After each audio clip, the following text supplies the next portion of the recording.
Entonces, todo paciente que tenga sobrepeso o que tenga obesidad, debemos por lo menos hacerle un tamizaje de diabetes una vez al año. Obesidad abdominal, para esto tomamos el perímetro abdominal. El perímetro abdominal no debe ser mayor de 90 en hombres o de 80 en mujeres, porque nos hace pensar en obesidad abdominal, y recordemos que la obesidad abdominal es un factor de riesgo para desencadenar enfermedad cardiovascular. Que tengan familiares diabéticos en primer grado de consanguinidad, la procedencia de la zona rural con urbanización reciente. Se ha observado que las personas que vienen de zona rural a la ciudad y que cambian, hay un cambio de todo su componente alimenticio por comidas procesadas, tienen un aumento en el desarrollo de diabetes y de prediabetes. Que hayan antecedentes obstétricos de madres con diabetes gestacional o niños macrosómicos mayor de 4 kilos al momento del nacimiento. Que tengan hipertensión, otro factor de riesgo. Se ha visto que los pacientes hipertensos tienen una probabilidad 2.5 veces mayor de desencadenar diabetes. Pacientes menores de 50 años que tengan enfermedad coronaria. En este grupo, sobre todo, pacientes menores de 50 años con enfermedad coronaria, hay que mirar muy bien el perfil lipídico, porque pueden ser pacientes que puedan tener algún tipo de dislipidemia familiar. Que tengan una alteración en el perfil con unos triglicéridos mayor de 250 o un HDL menor de 35. Recuerden que un aumento de triglicéridos puede indicarnos que haya una alteración en la lipoproteína lipasa, y por eso es tan importante que cuando tenemos triglicéridos elevados hagamos un tamizaje de diabetes. Que haya presentado una alteración previa de la glucosa. Niños o adolescentes que tengan sobrepeso. Recuerden que ayer mencionábamos la importancia del sobrepeso y de la obesidad en los niños y en los adolescentes. Las mujeres que tengan ovario de tipo poliquístico. El ovario poliquístico se relaciona con insulinoresistencia. Es así como de pronto ustedes van a ver en ginecología que muchos ginecólogos para el manejo del ovario poliquístico intervienen en las mujeres con metformina. Muchos de estos pacientes y puede darles la probabilidad. Si la prueba de pesquisaje que nosotros le hagamos a estas pacientes es anormal, debemos confirmarlo, o sea, repetirlo, sin modificar la dieta ni la actividad física. Recuerden que habíamos dicho que la dieta y la actividad física ya son medidas no farmacológicas para el manejo de diabetes y prediabetes. Recordemos que el paciente que nosotros diagnostiquemos de prediabetes, que son esos pacientes que tienen intolerancia a los hidratos de carbono o la glucosa alterada en ayunas, o una hemoglobina glicosilada entre 5.7 y 6.4, debemos hacerles seguimientos, hacerles intervención y hacerles periódicamente hemoglobina glicosilada y prueba de tolerancia a la glucosa. La diabetes mellitus gestacional tiene una connotación diferente. Esta pesquisa se le debe hacer a todas las embarazadas que tengan un factor de riesgo o toda embarazada en el tercer trimestre del embarazo. Quienes tengan intolerancia a los hidratos de carbono o diabetes gestacional, o sea, aquí no se vale decir que es prediabética y no la voy a tratar, o sea, cualquier alteración que se presente en cuanto al metabolismo de los carbohidratos durante el embarazo debe ser manejada como diabetes gestacional. Y recuerden que es una paciente que no haya tenido previamente un diagnóstico de diabetes. Existen prácticamente varias guías para hacer el diagnóstico de diabetes gestacional. Nos vamos a seguir por el de la ADA, el de la ADA y el de la Organización Mundial de la Salud. La ADA nos dice que 2 o más glicemias en ayunas en 105 en cualquier momento del embarazo hace diagnóstico de diabetes, y una glicemia de 2 horas poscarga mayor de 140. Pero los criterios que vamos a seguir son estos criterios. Una prueba de tolerancia con 75 gramos de glucosa entre la semana 24 y 28. Una glucosa en ayunas mayor de 92, pueden encontrarla 95, a la hora mayor de 180 y a las 2 horas mayor de 153. Fíjense que cambia con la prueba de tolerancia que nosotros hacemos para la población no embarazada, en donde el valor de glucosa a las 2 horas es mayor de 140, aquí debe ser mayor de 153.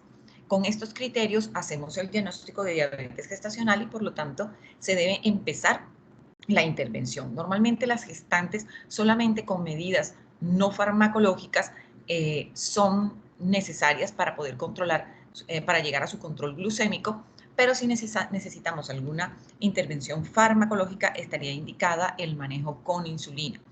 Hay algunos estudios donde dicen que si es una paciente que viene con manejo con ovario poliquístico o tiene obesidad, podríamos intervenirla con metformina, pero se ha podido determinar que las gestantes que toman metformina a largo plazo van a tener niños y adolescentes con obesidad y con sobrepeso.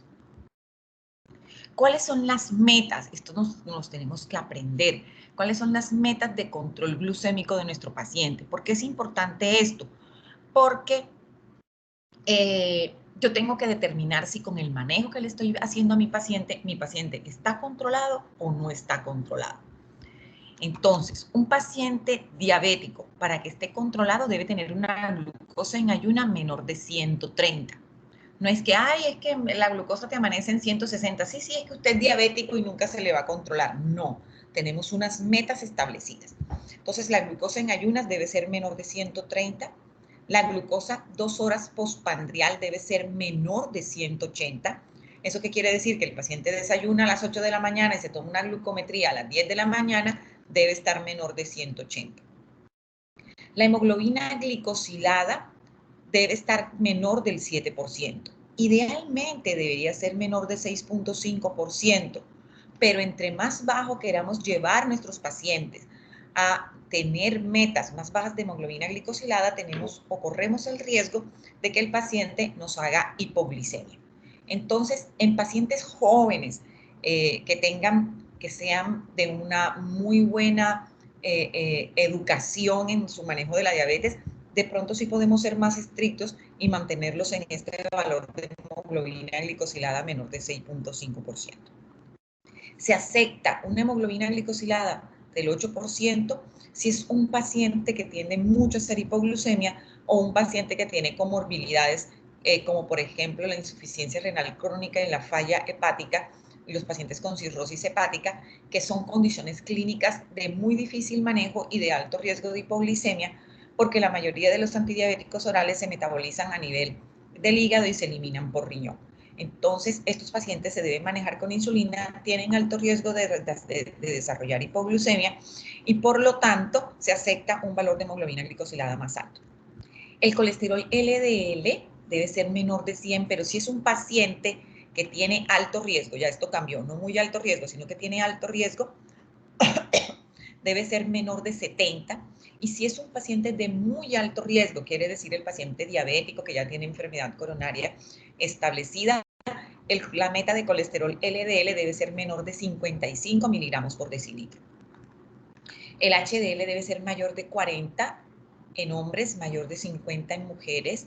El colesterol no HDL, que se obtiene muy fácil al restarle al colesterol total el HDL, debe ser menor de 130 y los triglicéridos menor de 150. La presión arterial se mantiene en menor de 140-90, pero si tengo daño renal o tengo algún grado de nefropatía diabética, debe ser menor de 130-80. Y debe haber el paso de microalbuminuria a normoalbuminuria. O sea, en un paciente que es diabético no deben haber proteínas, o sea, en ninguna parte deben haber proteínas en orina.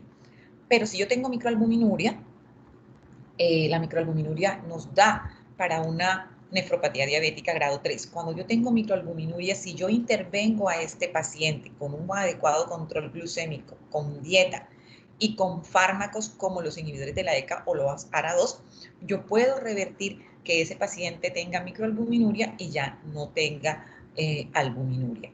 Eso lo van a ver mucho más profundo cuando vean los temas de nefrología de glomerulopatías. ¿Cómo tratamos entonces la diabetes? Tenemos medidas no farmacológicas.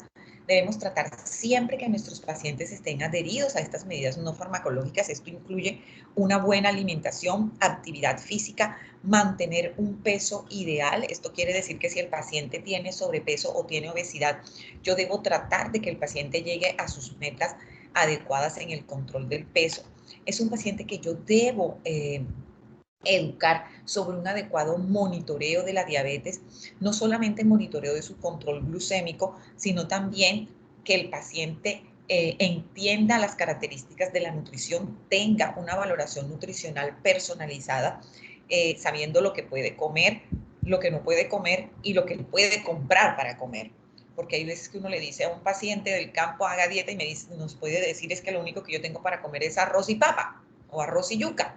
Entonces nosotros debemos ser muy individualizados en la información y en la evaluación que le hacemos a nuestro paciente en cuanto a las medidas no farmacológicas.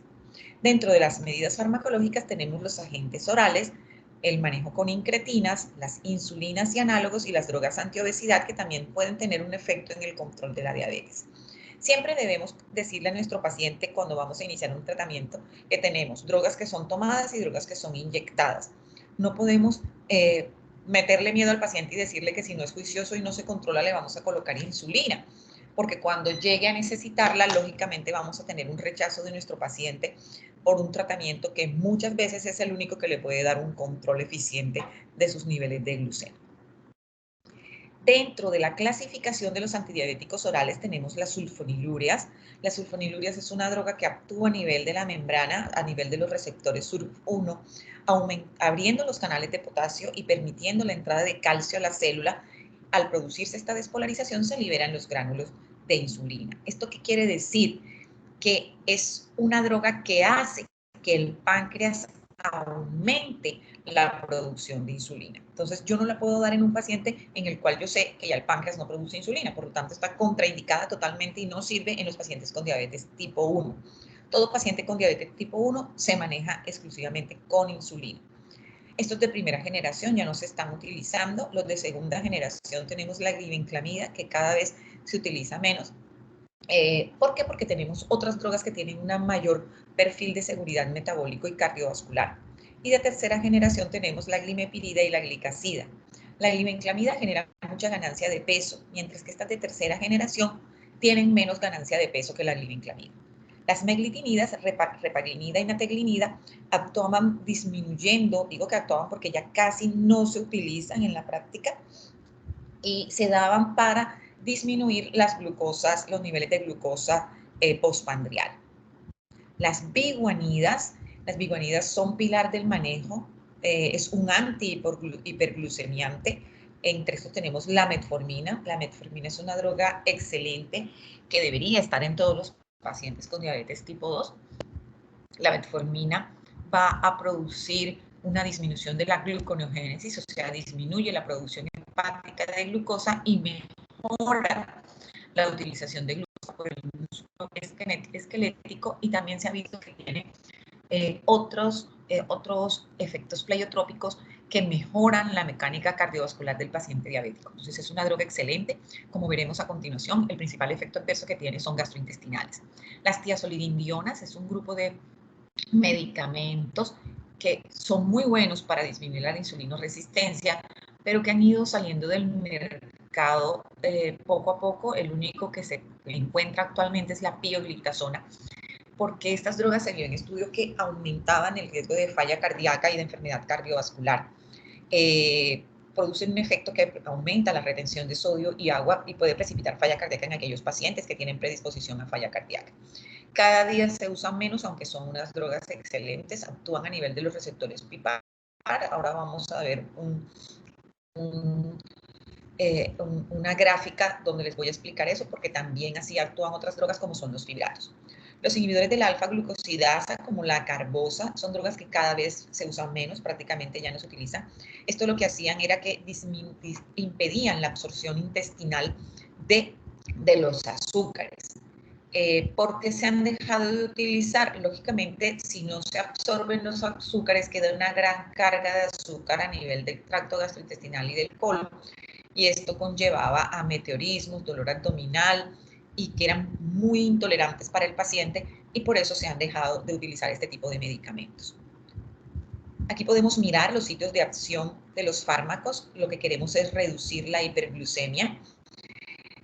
A nivel del estómago estaba la carbosa, que retardaban la absorción de los carbohidratos, y aquí también tenemos un nuevo grupo de drogas que son las incretinas, que lo que hacen es favorecer el efecto de los GLP-1, péptido similar al glucagón, que tiene efectos a nivel del páncreas, estimulando la secreción de insulina, disminuyendo la liberación de glucagón de las células alfa, mejoran el vaciamiento gástrico y producen sensación de saciedad. O sea, las incretinas son unas drogas excelentes. Ahorita las vamos a ver. A nivel del páncreas tenemos las sulfonilurias, que ya lo habíamos mencionado. A nivel de disminuir la resistencia periférica a la insulina, las glitazonas y la metformina. A nivel del hígado igual. Y lo que estamos buscando al final, o el objetivo que nosotros es disminuir la hiperglucemia crónica, que es la que va a producir las complicaciones micro y macrovasculares de nuestro paciente diabético. Como lo dije anteriormente, las sulfonilurias estimulan la liberación de insulina en la célula beta. O sea, si no tengo célula beta que me produzca insulina, lógicamente la sulfoniluria no va a poder actuar. Entonces, esta sulfoniluria se une a este receptor SUR que se encuentra a nivel de la superficie de la célula, va a producir un cierre de los canales de potasio, esto hace que se abran canales de calcio, el calcio entra en la célula y por lo tanto los gránulos de insulina son liberados a la circulación y por lo tanto tengo insulina disponible para el metabolismo de la glucosa. Esto es muy similar que como actuara la insulina para que, a como actúa la glucosa para que se libere la insulina en el páncreas. Hay algo muy importante y es que esos receptores SUR que se encuentran en el páncreas también se encuentran a nivel cardíaco, tienen un mismo sitio de unión que es el chip, pero diferente SUR, y siempre se ha debatido sobre la seguridad cardiovascular que tengan las sulfonilurias. De todas maneras, por este motivo de que se comparten algunos sitios de unión con el músculo cardíaco y con el endotelio, se ha determinado que las sulfonilurias no se deben dar en pacientes que tienen infarto reciente o cardiopatía isquémica por el riesgo de que puedan aumentar la isquemia. Como les dije, prácticamente estos son básicamente lo que es la glibenclamida y la glimepirida, los que todavía tenemos en el mercado. La glibenclamida viene en tabletas de 5 miligramos, la dosis máxima de la glibenclamida es de 15 miligramos al día. Si ya el paciente recibe 15 miligramos y no tiene control, no le aumentemos más porque no lo va a lograr. Y la glimepirida viene en tabletas de 2 y 4 miligramos para una dosis máxima de 8 miligramos. Disminuyen la glucosa en ayunas y tienen un muy buen impacto, hasta del 2% de disminución de hemoglobina glicosilada. Recordemos que por cada punto de hemoglobina glicosilada que nosotros logremos disminuir en nuestro paciente con diabetes, le hacemos una protección del 14% de enfermedad cardiovascular. ¿Qué me puede llevar al fracaso de las sulfonilurias? El tiempo de duración de la diabetes, que tengan comorbilidades. Los efectos colaterales son muy importantes. Es una droga que produce hipoglicemia y ganancia de peso y se elimina por riñón. Por lo tanto, un paciente que tenga falla renal o que tenga una disminución de su tasa de filtración glomerular, no deberíamos intervenirla con una sulfoniluria. Lógicamente, está contraindicada en aquellos casos en que el páncreas ya no produce insulina, como la diabetes tipo 1, y en algunos estudios, sobre todo en Estados Unidos, han utilizado la glimepirida, la sulfoniluria durante el embarazo, pero lo que se vio es que produce mayor hipoglucemia y no tiene los mismos resultados que el manejo de la embarazada con insulina. Sí, definitivamente nos toca utilizar la glibenclamida porque no hay más, porque no tienen con qué comprarla, porque no tienen seguro, porque hoy en día todas las drogas que vamos a ver en el día de hoy, todas están en el plan obligatorio de salud, o sea que podemos colocarla que nosotros y los consideremos mejor para nuestros pacientes. Se debería iniciar con dosis bajas y estar muy pendiente de la excreción renal de estos pacientes, ver qué tasa de filtración glomerular tiene para evitar el riesgo de hipoglucemia. Se debe evitar su uso si el paciente no come. Esto va para todos los antidiabéticos orales y para el manejo con insulina. O sea, si se interrumpe la vía oral, hay que buscar otra manera de manejar este tipo de pacientes. La metformina, desde el 72, es un antihiperglucemiante. El mecanismo de acción, como ya lo habíamos dicho, disminución de la producción hepática de glucosa y aumento del consumo periférico por el músculo esquelético de glucosa. Nosotros sabemos que a nivel del hígado nosotros tenemos la gluconeogénesis, en la cual se produce glucosa a partir de ácidos grasos, de glicerol, y esto se hace por una enzima que es la fosfenolpiruvato carboxiquinasa. y aumentan las concentraciones de glucosa sérica porque estamos produciendo glucosa a partir de aminoácidos a nivel hepático. Lo que hace la metformina es que entorpece la acción de la fosfenolpiruvato quinasa y por lo tanto frena la gluconeogénesis, disminuyendo la concentración de glucosa. Entonces, uno de sus primeros efectos es disminución de la producción hepática de glucosa. Segundo, es el aumento del consumo periférico de glucosa. Recordemos que la glucosa al entrar al músculo entra en el ciclo de Krebs porque lo que vamos a tratar es producir energía.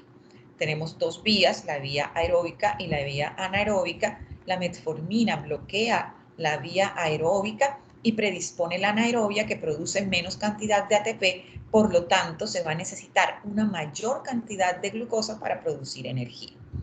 De ahí surge que uno de los principales efectos adversos que son atribuidos al uso de la metformina porque predispone a la glucólisis anaerobia es la acidosis láctica, de que se aumente la producción de ácido láctico, pero en realidad en la práctica uno no observa este evento adverso cuando administra metformina. Podría ser de cuidado si nosotros tenemos pacientes graves, como pacientes con una sepsis o pacientes con falla cardíaca o pacientes en unidades de cuidado intensivo.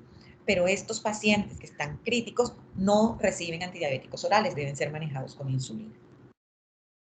Otro mecanismo es que aumenta la actividad de la proteinquinasa A, disminuye la absorción de glucosa en el intestino, entonces se ha visto que tiene también un componente de la parte inflamatoria y se ha visto que mejora la sensibilidad a la insulina, los valores de la glicemia, el manejo de la obesidad y la función endotelial, tiene impacto sobre el perfil de lípidos, sobre el estrés oxidativo y sobre la aterogénesis. O sea, es una droga que tiene impacto no solamente en el control glucémico, sino en la protección vascular y en disminuir el riesgo cardiovascular. Principal efecto adverso son gastrointestinales. Normalmente el paciente se queja de dolor abdominal, de náuseas y de diarrea. A veces se puede considerar que si el paciente es muy marcado estos eventos adversos, toca suspender la administración de la metformina. Disminuyen la glucosa en ayunas en 30 miligramos y la hemoglobina glicosilada, fíjense que un poco más que la glibenclamida, hasta 2.7%. Y disminuyen la insulinemia, por lo tanto tienen un gran impacto sobre la insulinoresistencia. Las tiazolidindionas, vamos a mirar esta gráfica, porque este es el mismo mecanismo que utilizan los fibratos para el manejo de las dislipidemias. Entonces, esta es una droga que actúa sobre unos receptores que son los PPAR-gamma. ¿Qué son los receptores PPAR? Son unos receptores que se encuentran en la superficie del núcleo, aquí en la superficie del núcleo, y su ligando natural, o sea, son los ácidos retinoicos, el ácido graso. Cuando la droga llega y se une a este receptor PPAR manda una información a nivel del cromosoma del núcleo para hacer una transcripción de genes y así producir una serie de proteínas. Vamos a tener genes que se activan o genes que se reprimen. En el caso de las tiazolidindionas, tiene que ver principalmente con el aumento de la producción del receptor que se encuentra a nivel de la superficie, que es el gluten 4. A nivel de los fibratos que actúan sobre los receptores PPAR-alfa y que es una droga para el manejo de la dislipidemia, lo que hace es que activa el gen que codifica para la lipoproteína lipasa y por lo tanto cuando se administra un fibrato vamos a tener mayor concentración de lipoproteína lipasa y por lo tanto vamos a tener disminución en los triglicéridos. Por eso el fibrato es una droga que actúa para disminuir los triglicéridos cuando en nuestro perfil lipídico tenemos hipertriglicéridos. Entonces las tiazolidindionas producen un aumento de la lipoproteína lipasa, pero lo más importante es que aumentan el gen que produce el transportador de la glucosa gluten 4 y ayuda con la transrepresión de la fosfenolpiruvato carboxiquinasa también, disminuyendo así la síntesis de glucosa a nivel hepático. Entonces es una droga que mejora la resistencia a la insulina y disminuye la gluconeogénesis. Como les dije, actualmente estaban solo la Rosi y la Pio, hoy solamente quedan la pioglitazona. Tienen un impacto muy importante sobre la disminución de la hemoglobina glicosilada, pero los principales efectos adversos eran el aumento de grasa, el aumento de la retención de sodio y agua, y por lo tanto ese es el principal efecto adverso que ha limitado el uso de las glitazonas. Actualmente la pioglitazona viene en tabletas de 30 miligramos con una dosis máxima de 45 miligramos al día.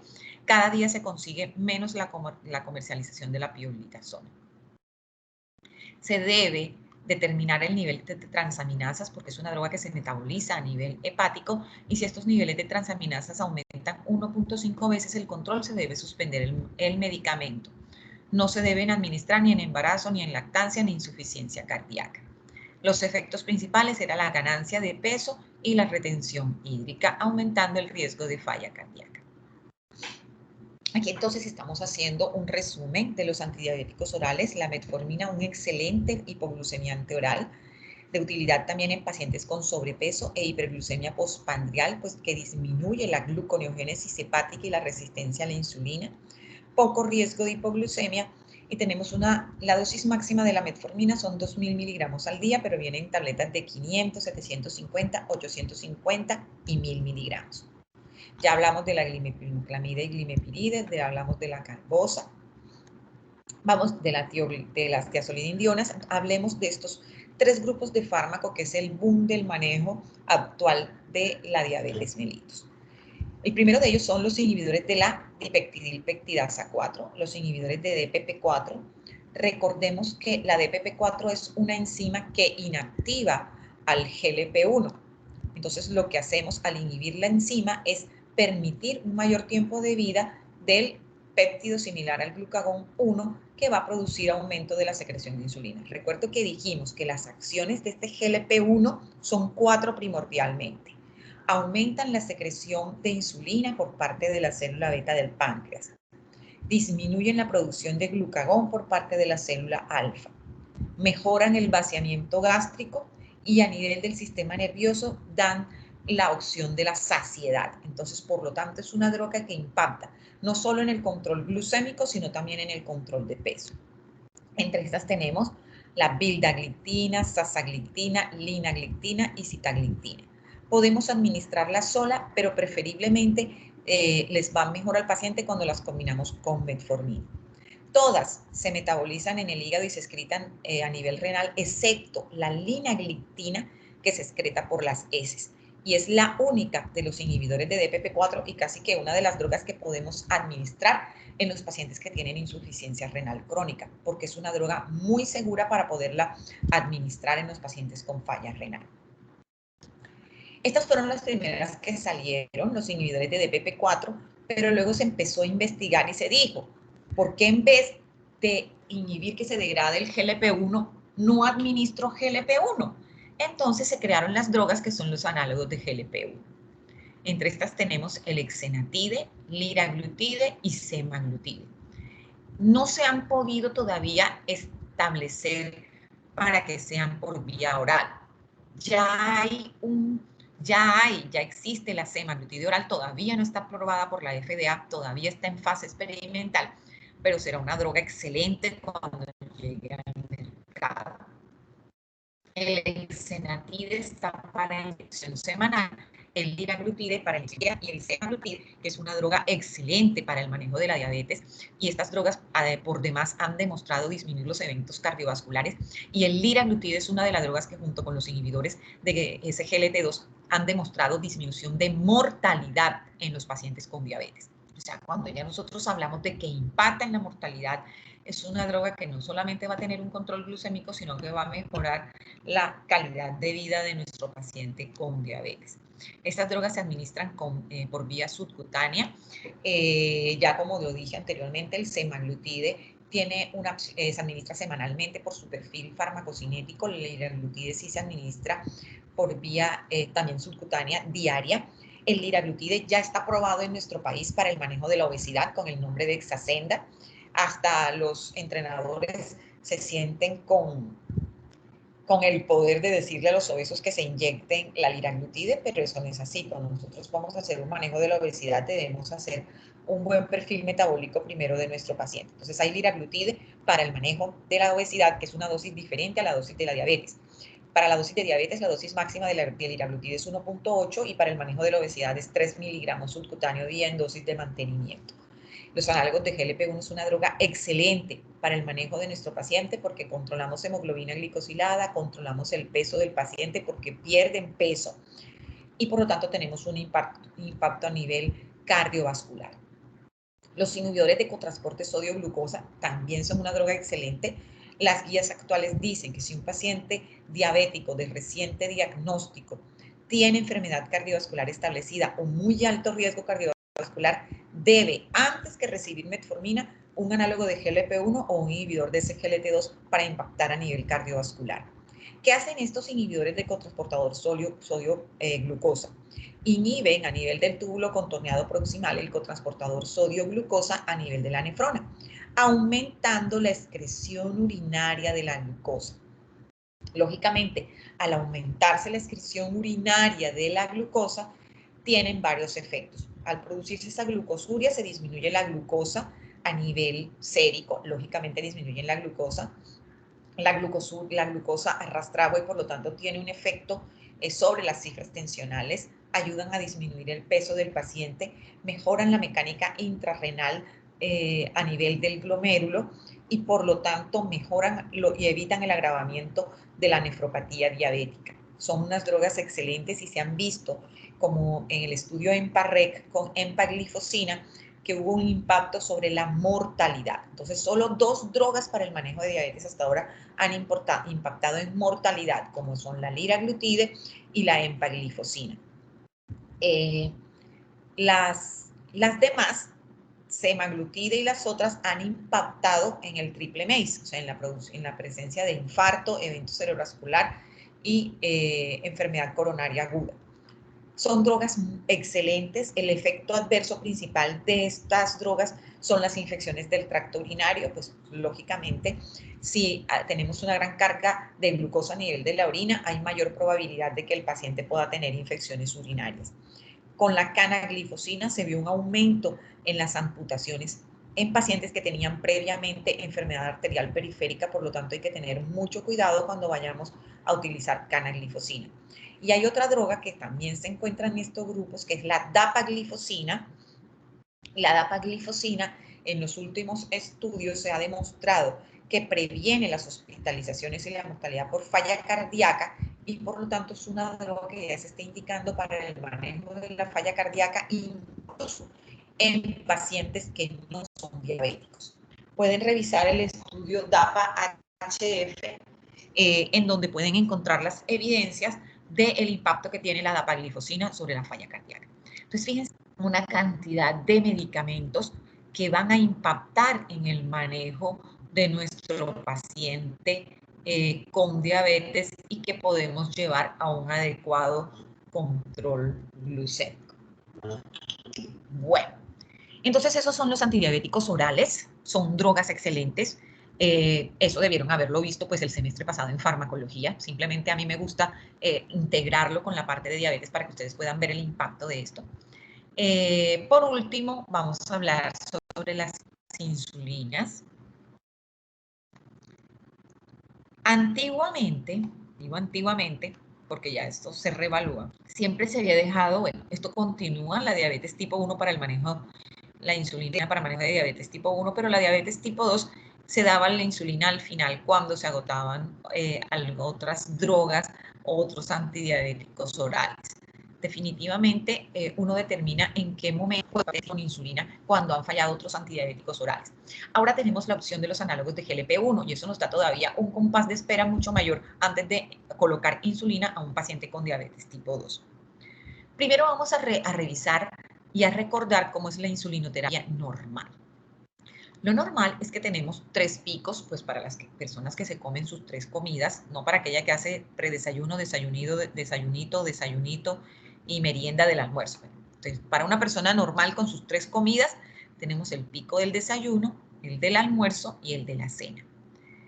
Y tenemos un pico basal, que es el que se presenta en ayunas y que aquí el hígado juega un papel muy importante en producir este azúcar, y tenemos una insulina que se encarga de metabolizar ese azúcar que nos mantiene en aquellos momentos en que no ingerimos alimento. Entonces estamos hablando de la insulina basal, que es esta línea amarilla, y la insulina de picos o pandrial, que son la de las 3 comidas.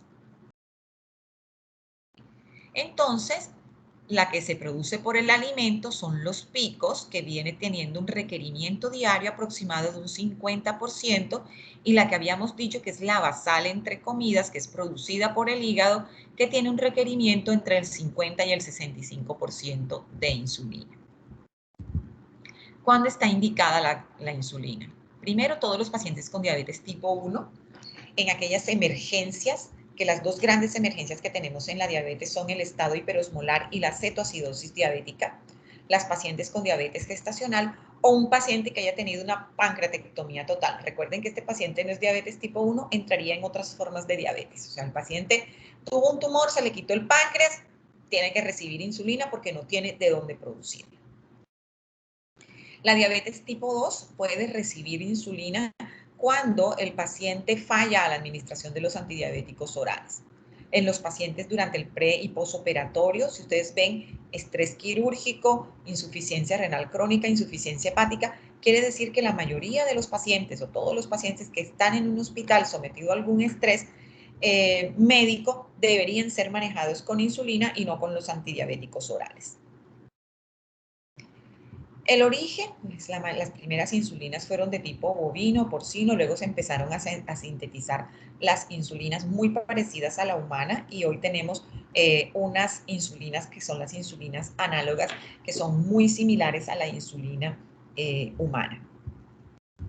La concentración casi que universal son de 100 unidades por mililitro, pero ahora vienen en lapiceros que son de mucho más fácil aplicación para nuestro paciente. Entonces tenemos la insulina de acción rápida, intermedia, y los análogos de acción ultra rápida y de prolongada. Entonces vamos aquí, en este cuadro mejor.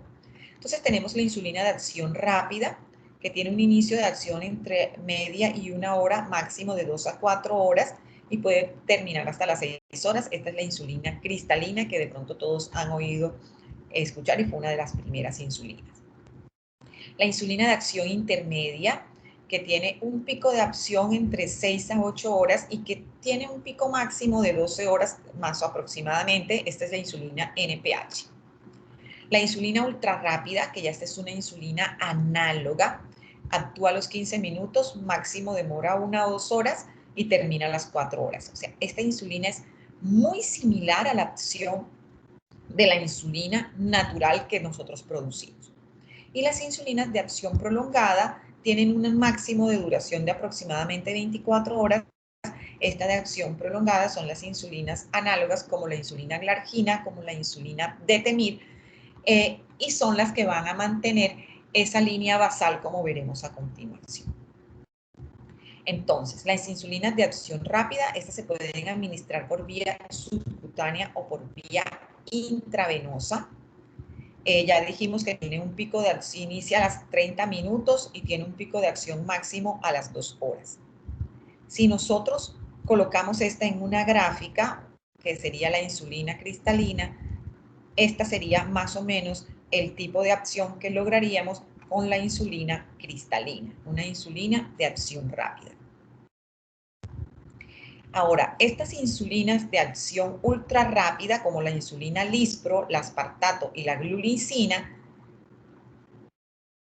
esta insulina Lispro tiene su nombre porque hay un cambio de lisina-prolina en la cadena beta de la insulina en la posición 28 y 29.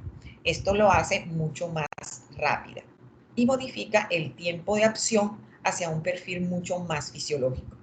Entonces, estas insulinas de acción ultra rápida, ya sabemos que la insulina de acción rápida es la cristalina, las de acción ultra rápida son las análogas. Tenemos la insulina Lispro, la insulina aspartato, la insulina glulicina. Todas son de diferentes casas farmacéuticas. Pero fíjense que prácticamente el comienzo es el mismo. y son las insulinas que son mucho más fisiológicas. Si las graficamos, fíjense que la gráfica es muy similar al primer pico que observamos cuando explicamos los picos de acción de las insulinas análogas. Si la comparamos con la insulina cristalina, la diferencia es evidente. Esta es mucho más fisiológica. Así el paciente diabético tipo 1 llega a almorzar a un restaurante, pide la comida, mientras llega la comida se coloca su insulina que va a empezar a actuar a los 15-30 minutos que le llega y el metabolismo de ese alimento va a ser mucho más fisiológico.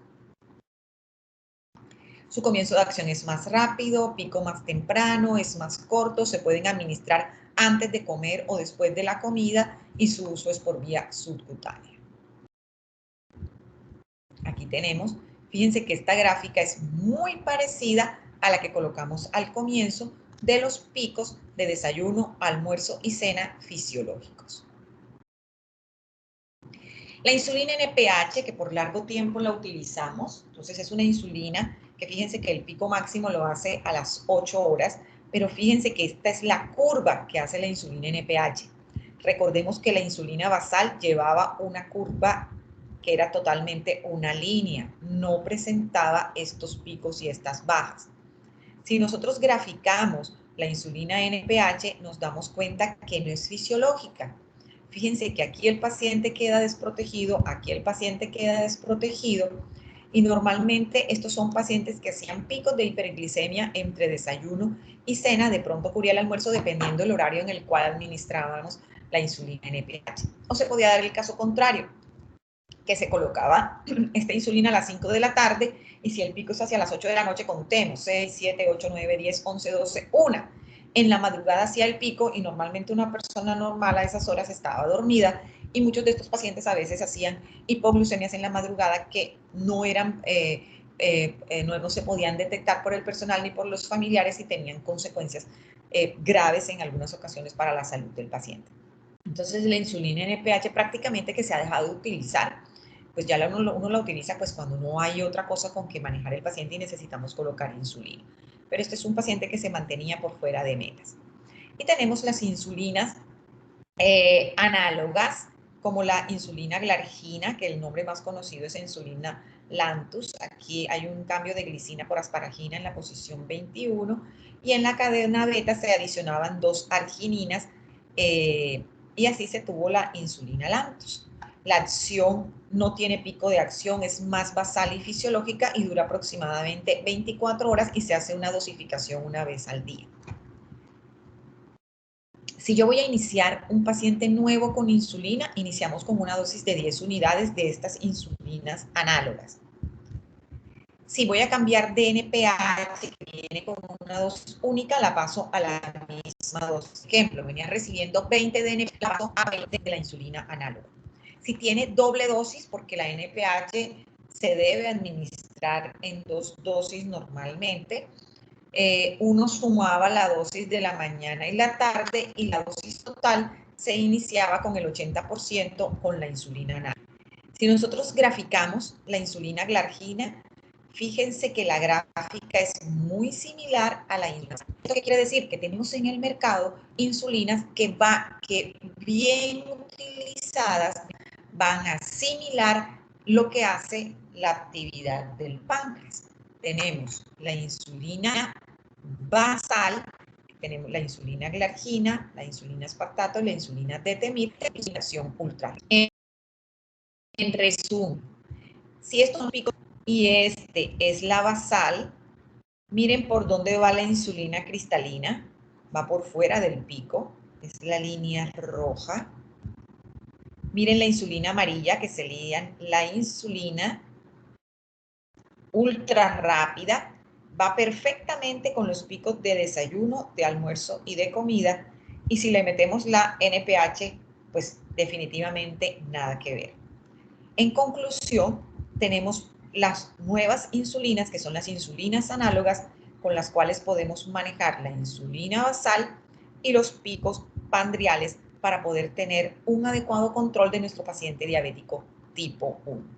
Estos son los sistemas de lapiceros, cada vez son más pequeños, más fáciles de manejar, con unas agujas mucho más pequeñas para mejor facilidad del paciente.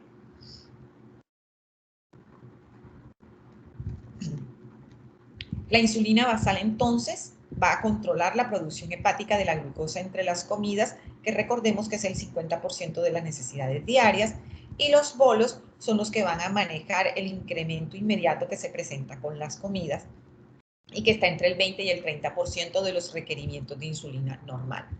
Entonces, de pronto ustedes escuchan, es que ese paciente tiene un tratamiento basal bolos. Esto es lo que significa. Insulina basal, que es la que va a manejar la producción hepática de glucosa, y los bolos son los que se van a administrar con las comidas. Hay algunos pacientes que ya se controlan de tal manera que si se comen una merienda, entonces se inyectan una dosis adicional, pero eso es muy complicado y requiere una muy buena educación del paciente diabético en este caso. Bueno, debemos tener en cuenta cómo es la constitución del paciente, si hay glucotoxicidad, si es un paciente que se puede hacer un adecuado monitoreo, el estado clínico del paciente, siempre tratar de simular la insulinemia normal, escoger muy bien los fármacos y ante un mal resultado lo más importante es evaluar y hacer un cambio terapéutico. La dosis de insulina es de 0,25 unidades por kilo de peso por día, así la calculamos. Y para hacer los ajustes se deben hacer cambios aproximados de 2 unidades de insulina por día cuando yo voy a producir o un aumento o voy a disminuir. No es que de pronto tiene 10 y digo, ay, no es que ya mañana no le pongamos 10 sino 20. O sea, nunca duplicamos, siempre vamos subiendo de 2 unidades en 2 unidades. Ya lo que habíamos dicho. Esta es una tablita que me copié de un colega, que es una tabla que deberían tener todos los pacientes diabéticos que reciben insulina. Aquí se coloca la fecha, cuál es el tipo de insulina. Este es antes de desayuno, después de desayuno, antes de almuerzo, después de almuerzo, antes de cena, después de cena. No es que el paciente se va a chuzar 6 veces en el día, no. Es que uno le dice que el día 1 se haga la medida antes de desayuno y después de desayuno, el día 2 se haga la del almuerzo, el día 3 la de la cena, descanse un día. Esto es importante para nosotros mirar si el paciente se encuentra en metas postprandiales cuando se está administrando insulina. Lo ideal fuera que los pacientes llevaran un automonitoreo verdadero y real, pero la mayoría de los pacientes no lo realizan. Recordemos que ya hoy tenemos dispositivos que se colocan a nivel subcutáneo que miden la glucosa durante el día, son excelentes, y que también tenemos bombas de insulina que junto con esos sensores miran la insulina en la sangre y colocan la cantidad que requiere el paciente. Lo ideal sería que el paciente pudiera tener por lo menos el monitoreo, el dispositivo que le monitorizara la glucosa, pero como ustedes pueden suponer, esos dispositivos todavía no se han comercializado en forma masiva, son costosos y no se encuentran en el plan obligatorio de salud. Entonces, si tienen alguna pregunta.